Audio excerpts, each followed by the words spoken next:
Hi fellow birdies, and welcome back to another edition of SongByrd's Eating Show. In today's video, I was given another idea for something cool to review, so why not just do a bunch of different frozen mac and cheeses. We have Bob Evans right here, we have Great Value, which is Walmart, and we also have Stouffers, so let's go. First up, we're going to go ahead and try the Bob Evans. Now, Bob Evans is, of course, a really famous chain. We used to go out there all the time, but this is what it looks like. These are the individual cups.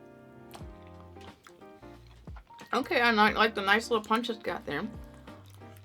Definitely salty. Definitely my bad cheese. So this is 100% made with real cheese, made with real milk. I think it's actually pretty nice for a frozen macaroni and cheese. I wouldn't have thought it'd be this good. Yeah, I'd say this is a pretty good one. Like mind-blowing, but it's pretty good. I'm gonna give it like 7.5. I'm gonna give it an 8. I like the amount of cheese that it has in it. Like, it's not overpowering. I do knock it down a little bit because I really don't like salty foods. Don't be so salty. But overall, I think it's a nice mac and cheese, and Bob Evans is known for having pretty good mac and cheese. So I recommend this one. Not bad. Like I said, it's not bad. Feel free to eat it. The next one I'm going to try is Stouffers, and that looks absolutely beautiful. Like, the top of it sort of reminds me of baked mac and cheese, you know. Alright, here's what it looks like. So it looks a little bit more golden than the other one, maybe? I don't know. Hoping it's as good as it looks. I'm liking this one a little bit more. I actually don't like this one quite as much. It's kind of lacking a little bit of flavor in some spots. For me, it's a lot cheddarier. The flavor of cheese is, I don't know, there's something about the texture of the cheese that's kind of off-putting just a little bit. I just got a bit of a weird texture or something to it. Biting, maybe? I don't know. Yeah, I think you're right. And it's just, it doesn't taste like there's any salt, really. Like, no, there's not enough salt, and the other one was too salty.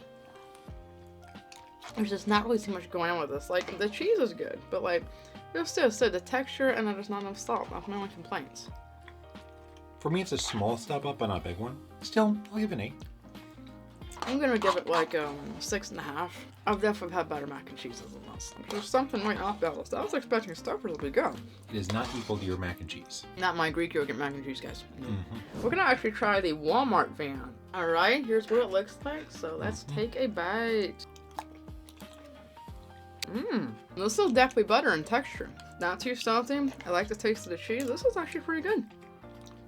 For me, it's pretty comparable to the Stouffers. Maybe I could use just a little bit more salt though, but honestly, I taste the salt there more on Stouffers. The cheese flavor's on point, and like I said, that texture, there's no weird gritty texture whatever, you know, besides that. I feel like it needs a bit of a slightly different flavor, but I'm just spoiled kind of there on that one. Still, this is a very good one. I might give this a nod and bump it up to a 9. Not 9, 8.5, sorry. I'd probably give this a 8.5 myself. I'm not gonna give it a 9 because it's simply not as still as amazing as my mac and cheese. It's one of the best frozen macaroni and cheeses that I've ever had. I think my favorite to least favorite is the Great Value, the Bob Evans, and Stouffers takes last. Great Value, then Stouffers, then Bob Evans. But overall, I think all these are solid. They're good. I recommend you try all of them just to see which one you like. And most importantly, these are frozen food, so it's not exactly like high effort. Is the mac and cheese from the box is the best bet. Anyway, guys, I hope you enjoyed this little taste test. Let us know what we should try next in the comments below. We're always looking for new things to review. But in the meantime, be sure to like, comment, and hit that bell to receive notifications. We'll see you in the next video. Yep, this is Charles. And Crystal signing out. Bye, birdies.